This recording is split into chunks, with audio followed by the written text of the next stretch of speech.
Hey everyone, welcome back to Foxtecc. If you're trying to sign into Apple Music on your iPad, the process is simple, but there are a few things to check to make sure everything works properly. Apple Music is mainly designed for subscribers, so if you open the app without a subscription, you'll likely be prompted to sign up for the service before you can do much. Now, assuming you already have an Apple Music subscription on your iPhone and just want to access it on your iPad, here's what you need to do. First, make sure your iPhone and iPad are signed into the same Apple ID.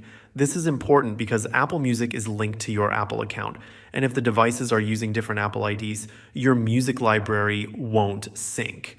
Once that's confirmed, simply open the Music app on your iPad. If your Apple ID is already signed in, the app should be fully functional right away, and you'll be able to browse your music playlists and recommendations just like on your iPhone. However, to ensure your saved songs and playlists from other devices appear, you'll need to check one more setting. Go to Settings, scroll down to the Apps section, and tap Music. Here, make sure Sync Library is turned on.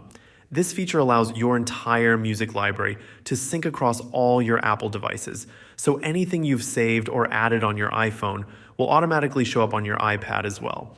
Once everything is set up, you can start using Apple Music as usual.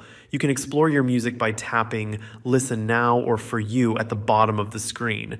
If you're having trouble with Apple Music not loading, check your internet connection, and if needed, try restarting the app or your device to refresh the connection.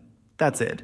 Now you're signed into Apple Music on your iPad and ready to start listening. If you found this video helpful, don't forget to like and subscribe to Foxtecc for more Apple tips and tutorials. Thanks for watching and see you later.